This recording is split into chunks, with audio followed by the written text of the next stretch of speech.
दास अनिरुद्ध है ना, कृपा क्या होती है, ईश्वर की कृपा क्या होती है, कोई जाने ना जाने, मैं जानता हूं कि ईश्वर की कृपा क्या होती है। एक बार नहीं, 1000 बार नहीं, 1,00,000 बार मैंने अपने श्याम सुंदर की कृपा को महसूस किया है, कृपा का अनुभव किया है। जो लोग कहते हैं कि हम पर कृपा क्यों नहीं हो रही है, पता नहीं आप पर कृपा क्यों नहीं हो रही है, मैंने तो लाखों बार अपने ठाकुर जी, अपने श्याम सुंदर की कृपा को महसूस किया है। मैं तो हर घड़ी, हर क्षण, हर श्वास में अपने श्याम सुंदर की कृपा को महसूस करता हूं। मैं यहाँ बैठकर आपको कथा सुना रहा हूँ, मेरी आंखें खुली हुई हैं, मेरी वाणी आप तक पहुँच रही है, ये भी ईश्वर की कृपा है। मैं अपने बल से तो बोल भी नहीं पाता, मेरा अपना बल नहीं है कि मैं बोल सकूं, मेरी ताकत नहीं है कि मैं बोल सकूं। इसलिए हर क्षण गोविंद की कृपा को महसूस करना चाहिए। जिन लोगों पर अभी तक भगवान की कृपा नहीं हुई, शायद उन्होंने अभी तक भगवान के चरणों में समर्पण नहीं किया। एक बात बताओ,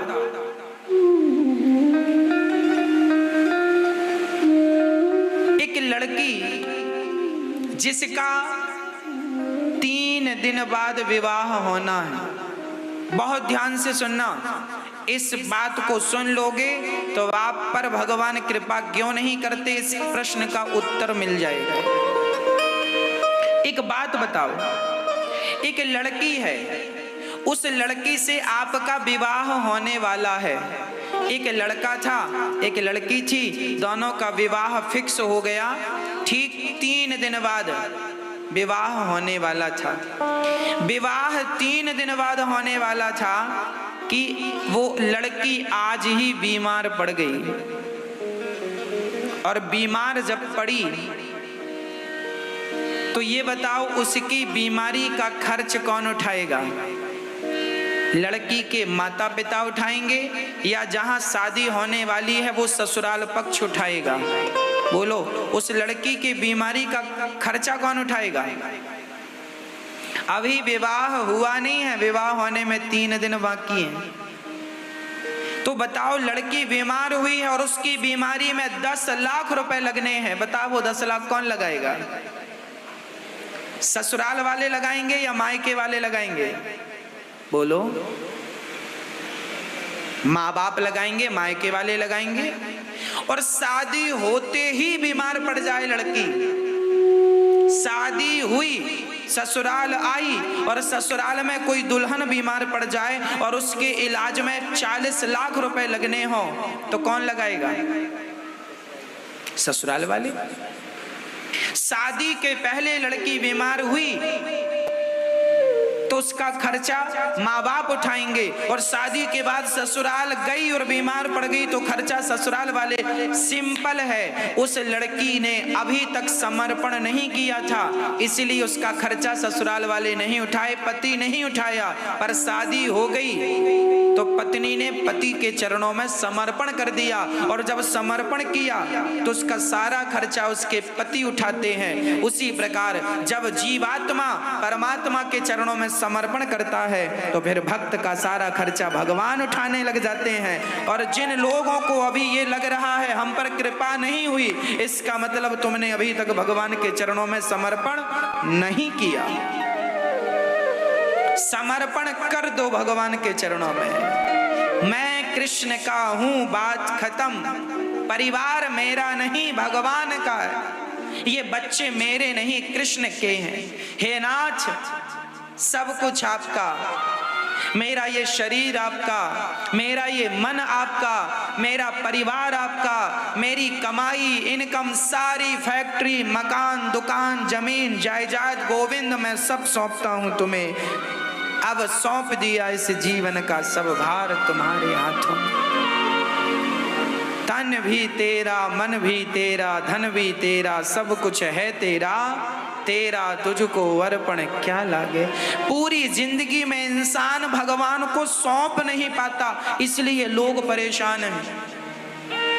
आप आप समर्पण कर नहीं पाते, इसलिए परेशान है। जिस दिन समर्पण कर दोगे उस दिन भगवान देखना आप की कैसी रक्षा करते हैं। समर्पण नाच, तुम जिंदा रखो तो हम जिंदा भी रहें, तुम मार दो तो तुम्हारी रजा मारने में है, तो हम तुम्हारी रजा में ही, अपनी रजा अर्थात तुम्हारी इच्छा में, अपनी इच्छा, हम तो हंसते हंसते तुम्हारे लिए मर भी जाएं। ना तो हमें जीने से शौक है, ना तो मरने से शौक है, ना जिंदगी का शौक है, ना मृत्यु का शौक है। हमें तो अपने गिरधर गोपाल का शौक है। वो जहाँ भेजें, जैसे रखें हम तो वैसे। हमारी अपनी कोई इच्छा नहीं, हमारी अपनी कोई मर्जी नहीं, हम तो न्यूट्रल हैं। जिस गैर में भगवान चलाना चाहें, हम तो भगवान की गाड़ी हैं। जैसे आपकी गाड़ी आपके पास है, आप ड्राइविंग सीट में बैठे हैं, आप रिवर्स में चलाना चाहें तो रिवर्स में चलेगी, गाड़ी पीछे जाएगी। आप फर्स्ट गियर पे चलाएं तो गाड़ी फर्स्ट गियर में, सेकंड में चलाएं, थर्ड में चलाएं। आप चौथे नंबर पे गाड़ी चलाएं तो 4 नंबर पे, 5 नंबर टॉप पे गाड़ी चलाएं तो टॉप पे चलेगी। गाड़ी आपकी है, आपके मर्जी से चलती है। उसी प्रकार आप भी भगवान की गाड़ी बन जाओ। आप अपनी मर्जी से ना चला करो, भगवान की मर्जी से चला करो। उस दिन आप सुखी हो जाएंगे, जिस दिन आप भगवान की मर्जी से चलने लगेंगे। अभी तक हम अपनी अपनी मर्जियां चला रहे, भगवान हमें ये मिल जाए, और नहीं मिला तो भगवान तुम गंदे हो, भगवान तुम बुरे हो, भगवान ने तो दिया नहीं। तुम अपनी इच्छा क्यों चला रहे हो? भगवान से कह दो कि नाथ हमें ये पसंद है, हम चाह रहे हैं, अब भगवान दें तो खुश रहो, नहीं दें तो भी खुश। जो ठाकुर जी की इच्छा। एक बहुत बड़े भगत की मुझे स्मरण कथा याद आ गई। एक बहुत अच्छा भगत था, नाम था राम गोपाल। राम गोपाल नाम का एक व्यक्ति भगवान से वैसे ही प्रेम करता था जैसे मैं कह रहा हूँ। भगवान से अत्यधिक प्रेम करता था, भगवान से पूछ के सारा काम करता था। वो किराए के घर में रहता था, अभी खुद की छाया नहीं थी। राम गोपाल बहुत छोटा सा काम करता था, महीने के 20,000 25,000 रुपए कमा लेता था। उसी 25,000 में बिजली का बिल, किराया, भाड़ा, दाल चावल रोटी, बच्चों की पढ़ाई, 25,000 में थोड़ा सा बचा लेता था। राम गोपाल की इच्छा हुई, भगवान से बोला, हे श्याम सुंदर, मेरी इच्छा है कि किराए के घर में रह रहा हूँ, प्रभु एक आपका छोटा सा घर हो जाता तो मैं आपके घर में किराए से रहता, बस मेरी ये इच्छा है। तो राम गोपाल ये कह करके पास में ही जो प्रॉपर्टी डीलर थे उनके पास गया, और वहां पर एक फ्रंट का प्लॉट उसने देखा। प्रॉपर्टी डीलर से कहा, भैया हमें एक प्लॉट चाहिए घर बनाने के लिए। उसने दिखाया 30x50 का एक बढ़िया सा प्लॉट दिखाया।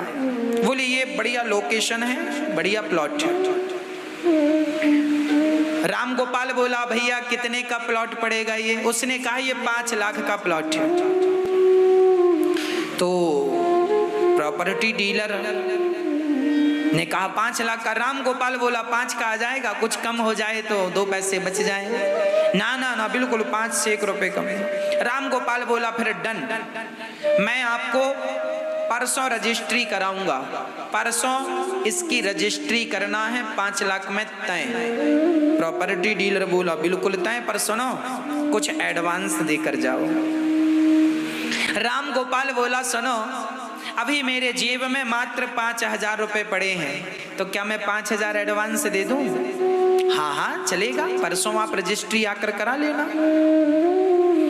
राम गोपाल घर पहुंचे, और घर पहुंचे पता नहीं क्या हुआ, राम गोपाल बीमार पड़ गए। और जब बीमार पड़े, अब परसों रजिस्ट्री करानी है, वो बीमार आज पड़ गए। क्या करें क्या करें क्या करें? कल का पूरा दिन वो बीमार रहे। परसों आई, राम गोपाल जी खड़े हुए, तैयारी से गए, प्रॉपर्टी डीलर को फोन लगाया, भाई साहब हम रजिस्ट्री ऑफिस पहुंच गए हैं, आप कितनी देर से आ रहे हैं? प्रॉपर्टी डीलर ने कहा, भाई आप तो कल आके मना कर गए हो प्लॉट। राम गोपाल बोला, हे राम, बात हुई थी परसों रजिस्ट्री, आज रजिस्ट्री करनी है और आप देखिए अपनी बात से मुकुर रहे हैं। हम 5 लाख लेकर खड़े हैं, आप आइए रजिस्ट्री कराइए। प्रॉपर्टी डीलर ने कहा, आप कल आए थे और कल आप मना करके गए हैं कि हमें ये प्लॉट नहीं चाहिए, और आज हम आपका 5,000 वापस भी करना चाह रहे हैं, एडवांस जो आपने दिया है। राम गोपाल जी बड़बड़ाते हुए बड़े गुस्से में घर आ गए कि ये तो प्रॉपर्टी डीलर ऐसे ही होते हैं, कहते कुछ हैं, करते कुछ हैं, कहते कुछ हैं। घर आया और बहुत उदास हो गया। पत्नी ने पूछा, क्या हुआ? अरे एक सौदा किया था, घर बनाने की इच्छा थी कि ठाकुर जी को वहीं रखेंगे, उनकी सेवा करेंगे, पर कोई बात नहीं, भगवान की जो मर्जी है। वो आदमी फिर भी खुश रहा, फिर भी भगवान को प्रणाम, प्रभु आपकी जो इच्छा, आप देना चाहते हैं सो दीजिएगा, नहीं देना चाहते प्लॉट मत दीजिएगा, मैं तो आपका हूं बस। तीसरे दिन अखबार में आया कि वह प्रॉपर्टी डीलर वो जो प्लॉट बेच रहा था वो फ्रॉड प्लॉट थी, गलत जगह, विवादित जगह थी, किसी की जमीन थी और कब्जा कोई करके बेच रहा था। वो प्रॉपर्टी डीलर जेल चला गया और उस प्रॉपर्टी डीलर ने जिसको बेचा वो प्लाट, वो भी जेल चला गया। अब ये राम गोपाल दंग रह गया, हे भगवान, मैं खरीद लिया होता तो मेरी फोटो अखबार में छपती और मैं जेल में होता। अब इसे लगा कि मैं जिस दिन बीमार था शायद भगवान ही मेरा रूप बना के भगवान गए और प्रॉपर्टी डीलर को मना करके आए। भक्तों, एक बात याद रखिएगा, जीवन में जब आप भगवान को आत्मसमर्पण कर देंगे उस दिन से आपका सारा काम भगवान करेंगे और जो ईश्वर की मर्जी होगी वही होगा। आप बस संतोष रखते चलिएगा। आप यदि कोई गलत निर्णय लेंगे तो भगवान आपको उस गलत निर्णय से बचाएंगे। जब समर्पण होता है ना भगवान के चरणों में तो यही होता है। भगवान आपको कभी गलत व्यक्ति से नहीं उलझाते, भगवान कभी आपको गलत व्यक्ति से नहीं मिलाते, आपका 1 रुपए का भगवान नुकसान नहीं होने देते, तब जब आप समर्पण कर देते हैं तब। ये समर्पण के बाद का विषय बोल रहा हूं। आपने समर्पण नहीं किया तो आपके लिए ये सुविधाएं नहीं है। विश्वास भगवान में हो, उस दिन से वो राम गोपाल भगवान का और भजन करता। अंत में भगवत कृपा से उसका एक घर हुआ, वो वहां चला गया, आनंद से जिंदगी यापन करने लगा। भगवान पे अटल विश्वास रखा, हम सबको भी रखना चाहिए।